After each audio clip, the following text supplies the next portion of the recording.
السلام عليكم ورحمة الله وبركاته. ازاي ارفع فيديو على موقع يوتيوب؟ طبعا موقع يوتيوب اشهر مواقع نشر الفيديوهات في العالم او مشاركة الفيديوهات. تمام، عايزين نرفع بقى فيديو عليه. طيب، اول حاجة عشان ارفع على موقع يوتيوب لازم أن يكون عندي اكونت على اليوتيوب. اكونت اليوتيوب ده اللي هو ممكن يكون نفس اكونت الايميل بتاعي على موقع الجيميل، تمام، او على موقع الجوجل بلس. تمام، الشركة دلوقتي لما بتعمل اكونت جديد بتخيرك بين انك تكون الاكونت ده ايميل بس او يكون ايميل وينفع لليوتيوب وينفع لجوجل بلس. تمام، لو انت ما عندكش اكونت على اليوتيوب، عندك لو دخلت على اليوتيوب نفسه وكتبت شرح طريقة عمل ايميل على الجيميل، هتلاقي حلقات بتشرح عمل الاكونت على الجيميل او عمل ايميل على الجيميل، ومن ضمنها الحلقة بتاعتي اللي هي شرح طريقة عمل ايميل على جيميل ويوتيوب 2014 في اقل من 7 دقايق. تمام، ممكن تتفرج على الحلقة ديت وعن طريقها تعرف ازاي تعمل اكونت على الجيميل. يبقى كده عملت انت اول خطوة، وهي ان بقى عندك اكونت اصلا. لو انت عندك اكونت تخش على الخطوة اللي بعدها اللي هي ترفع الفيديو فعلا. هتلاقي جنب الخانة بتاع السيرش كلمة تحميل، هتضغط عليها.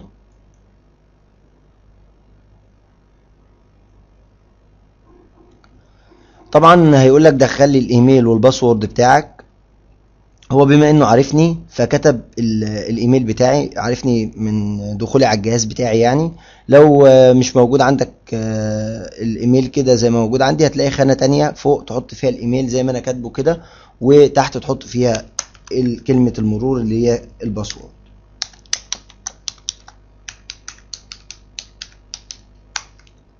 اكتب كلمة السر ونضغط انتر. هيدخلنا على الصفحة اللي عن طريقها نقدر نرفع الفيديو. اول حاجة هنلاحظها في الصفحة هي السهم الاحمر ده. السهم الاحمر ده اللي هو اتجاهه لفوق. دايما اي سهم اتجاهه لفوق يعني رفع، اي سهم اتجاهه لتحت يعني تحميل، اللي هو داونلود يعني. تمام، في طريقتين لرفع الفيديو دلوقتي. اول حاجة ان انا اضغط على السهم الاحمر ده واختار الفيديو من مكانه عندي على الجهاز، وليكن ده الفيديو اللي انا هرفعه. اضغط عليه كده وبعدين اضغط اوبن، هيبتدي الرفع. الحاجة التانية ان انا استخدم طريقة دراج اند دروب اللي هي بيسموها السحب والافلات بالعربي. هنصغر الشاشة دي شوية، وبعدين نروح على المكان اللي فيه الفيديو، وليكن عندي هنا ديسكتوب، واقوم ماسك الفيديو بالماوس، ضغط كليك شمال وساحب الفيديو وحطه في العلامة ديت. هيبتدي يرفع معايا الفيديو. يبقى احنا كده عملنا اول خطوة، وهي ان احنا ابتدينا رفع الفيديو. بعد كده الخطوة اللي بعديها ان احنا نبتدي نملأ البيانات بتاعة الفيديو. البيانات اول حاجة العنوان. هنا الخانة دي بيبقى مكتوب فيها عنوان. لو عنوان الفيديو مش عاجبك او عايز تعدل فيه، ممكن تعدل فيه هنا عادي جدا. تحذف وتضيف منه الحاجة اللي انت عايزها. وليكن هنزود عليه كلمة عشان طريقة عمل ايميل جيميل ويوتيوب. غير لغة ويوتيوب. الوصف ده الخانة اللي بيظهر فيها انك بتعمل ديسكريبشن للفيديو، وصف ليه وايه محتوياته. لو الفيديو بيتكلم في اكتر من موضوع تقول المواضيع ديت. يعني كل اللي ما بتقدرش تشرحه في العنوان بتشرحه في الوصف باستفاضة. وكمان لو انت عندك موقع او اكونت على الفيسبوك او على تويتر او اي حاجة وعايز تضيفه هنا عشان الناس تتواصل معاك، مفيش مشكلة. تمام، لو مش عايز تكتب حاجة في الوصف خالص، خد العنوان كوبي واعمله في الوصف تاني بيست. تمام، بعد كده العلامات ديت اللي هي التاجز بالانجليزي طبعا. هي العلامات اللي بتميز الفيديو، يعني الكلمات اللي بتخلي الفيديو ده توصل له عن طريق السيرش. تمام، وبتصنف الفيديو. بمعنى ان الفيديو ده ايه موضوعه، بيتصنف تحت ايه، بنود ايه. هل بيتصنف تحت بند الهندسة ولا العلوم ولا الفنون ولا ايه. بيتصنف تحت بند مثلا الكمبيوتر، فانا ممكن اكتب كلمة كمبيوتر، وبعد ما اكتب الكلمة اضغط شيفت واو، يقوم معتبرها لي تاج كده. يبقى هي اتفعلت كتاج واتحطت في مربع. ممكن اضغط على علامة غلط ديت لو انا عايز احذفها. طيب ممكن اكتب كمان انترنت. ممكن اكتب سنة اولى كمبيوتر اللي هي اسم السلسلة اللي احنا بنشرح فيها الموضوع. طبعا كلمة كمبيوتر مكتوبة قبل كده، مش لازم اكتبها تاني. كلمات هنا مش لازم تبقى مرتبة، ممكن تكتب باللغتين العربي والانجليزي. بس الفرق انك بعد ما بتكتب الكلمة انجليزي بتضغط بدل شيفت واو ديت بتضغط واو بس، يعملها لك كده تاج.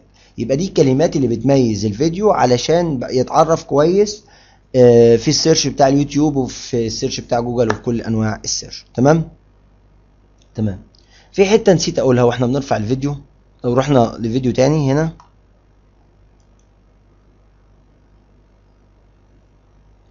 قبل ما ترفع الفيديو عندك 4 اختيارات.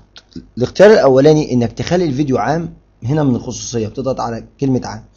الاختيار الاولاني انك تخلي الفيديو عام، يعني تخلي الفيديو اول ما يترفع يتنشر على النت، اي حد يقدر يشوفه، اي حد يعمل عليه سيرش يوصل له باي شكل من الاشكال يقدر يشوفه على موقع يوتيوب. تاني حاجة الفيديو غير مدرج. يعني ايه غير مدرج؟ يعني غير مدرج بالنسبة لجوجل وبالنسبة ليوتيوب. يعني اللي معاه اللينك بتاع الفيديو ده يقدر يشوفه، لو انت اديت لواحد صاحبك اللينك وقلت له اتفرج على الفيديو ده يقدر يشوفه. تمام. انما اللي ما معهوش اللينك ما يقدرش يشوفه. يعني لو حد بيعمل سيرش على الفيديو بتاعك ده وانت عامله غير مدرج ما يقدرش يشوفه، يبقى بالسيرش ما يقدرش يشوفه، انما يقدر يشوفه ايه لو انت اديت له الرابط على طول. تالت حاجه بقى اللي هي اتقل من ده وده او خصوصيه اكتر، يعني خاص، ان الفيديو ده اللي هيشوفوه اشخاص انت هتحددهم، يعني انت واشخاص اخرين انت هتحددهم، ليهم اكونت على اليوتيوب، وانت هتحدد مين اللي يشوف من دول ومين اللي ما يشوفش. تمام. يبقى دول يعني 3 مستويات من الخصوصيه، ان الفيديو اي حد يشوفه، ان اللي معاه اللينك يشوف الفيديو حتى لو ما كانش من اصحابك، الخاص بقى ان اصحابك اللي انت هتقول على اساميهم هم اللي يشوفوا الفيديو ده لانه فيديو شخصي وخاص بالنسبه لك. رابع ميزه ودي لسه مضافه قريب في اليوتيوب وميزه مهمه جدا، مجدول. ان الفيديو ده هيفضل اليوتيوب عينه عنده، معتبره حاجه خاصه انت بس اللي تقدر تشوفه. تمام. لحد ميعاد معين، تاريخ معين انت هتظبط فيه الفيديو ده ان هو ينشر، يعني تقول له يوم كذا الساعه كذا. تمام. نضرب مثال على نفس الفيديو اللي احنا بنرفعه، هاجي على الفيديو واقوم عامله كده ونشر. انا كده برفع نفس الفيديو مرتين. طبعا لو عملت الموضوع ده ورفعت الفيديو مرتين اليوتيوب هيقول ان الفيديو مكرر. تمام. انا بس عشان اوريك موضوع مجدول ده. موضوع مجدول اهي في اعدادات الخصوصيه، الفيديو مجدول، بتختار من هنا التاريخ اللي هتنشر فيه الفيديو ده، تاريخ نشره. تمام. وبتختار من هنا كمان الساعه، الساعات مترتبه من 0 ل 24. تمام.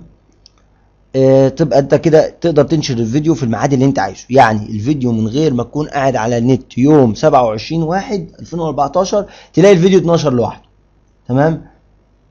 ده بيفيد في انك انت مثلا ممكن يبقى عندك قائمة فيديوهات 10 فيديوهات وعايز تنزل فيديو كل يوم وانت ما بتقعدش على النت كل يوم، يبقى هتيجي في اول يوم تقوم رافع الفيديوهات كلها ومختار التواريخ اللي هتنشر فيها الفيديوهات والساعة اللي هتنشر فيها الفيديوهات وتلاقي الفيديو بيتنشر لوحده. تمام. كده عرفنا موضوع المجدول. لو بصينا هنا على طبعا هنقفل دي ونقول مغادرة هذه الصفحة. لو بصينا هنا على اعدادات الخصوصيه هنلاقي نفس الكلام اللي احنا عملناه، بس خانه مجدول اتشالت. ليه؟ مجدول دي لازم تختارها قبل ما ترفع الفيديو، يعني زي ما احنا عملنا تختارها من هنا، يعني قبل ما ترفع الفيديو نفسه من الصفحه ديت تختار مجدول، لانك انت لو ابتديت رفع الفيديو مش هينفع يعمل لك مجدول زي ما حصل هنا. انا ابتديت رفع الفيديو فمش هينفع مش هينفع اغيره المجدول. المجدول لازم تختارها من الاول. تمام. بعد كده ننشر المشتركين والمشاركه على كذا وكذا. وانت بتنشر الفيديو للمشتركين عندك ممكن تكتب لهم كومنت او كلمه او رساله بسيطه اللي هم الناس اللي متابعينك على اليوتيوب. تاني حاجه ممكن تعلم على صح لو انت عايز تنشر الفيديو ده على جوجل بلس اللي هو شبكه التواصل الاجتماعي بتاعت جوجل او فيسبوك او تويتر، اي حاجه من شبكات التواصل الاجتماعي ديت بتعلم عليها صح، بس يشترط انك تكون رابط الحساب بتاعك ده بالحساب بتاعك على جوجل بلس او فيسبوك او تويتر. يبقى الفيديو بيتنشر اوتوماتيك في الميعاد اللي انت حددته وينشر اوتوماتيك. دي بيستخدموها بتوع التسويق، بتوع الدعايه والاعلان، بتوع الشركات، اللي هو بيعمل شبكه تواصل اجتماعي مثلا لشركه مشهوره فبيعايز ينزل فيديو كل اسبوع، فبيجي مثلا ممكن يعمل فيديوهات بتاعت 6 شهور قدام يخلصهم ويعمل بقى في الميعاد الفلاني مثلا اول كل اسبوع يوم السبت ينزل فيديو جديد، والفيديو ده لوحده يتنشر على جوجل بلس وعلى الفيسبوك وعلى تويتر. بعد كده الفئه والكاتيجوري اللي انت هتصنف على اساسه الفيديو، عامل لك فئات كتير بقى، رسوم متحركه وسياسه وارشادات واساليب واشخاص ومدونات وغيره وغيره، موسيقى وكلام من ده. تمام. طبعا بتستنى لما الفيديو بيترفع. طبعا دي نسبة تحميلها 69%، وده بيقول لك متبقي 4 دقايق.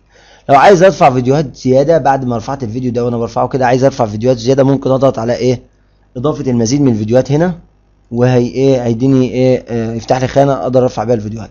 لو عندي مجموعة كبيرة من الفيديوهات مثلا 10 20 فيديو، وليكن مثلا نفترض ان الحاجات دي كلها فيديوهات، هعلم عليهم كلهم واقوم رايح هنا على التحميل وساحبهم كلهم مرة واحدة. اجي كده اقوم ساحبهم وحاططهم هنا، الحاجات دي كلها تترفع كده مرة واحدة مع بعض. يبقى دي الفكرة في ان انا ايه، في ان انا يكون عندي موضوع السحب والافلات ده بيخليني ارفع فيديوهات كتير مرة واحدة، بدل ما ارفع فيديو وكل شوية اقول له اضافة فيديو جديد اضافة فيديو جديد. تمام. يبقى انا ممكن ارفع 100 فيديو مع بعض في نفس الوقت، واسيب الجهاز واقوم لحد ما الفيديوهات ديت يخلص تحميلها. تمام.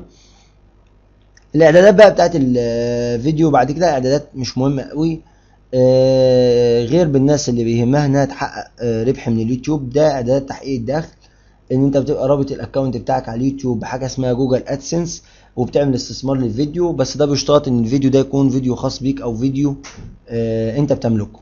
تمام. وبتختار انك تعمل استثمار الفيديو وبتركب عليه الاعلانات ديت، وبتختار النظام اللي هتنشر بيه الاعلانات على الفيديو بتاعك.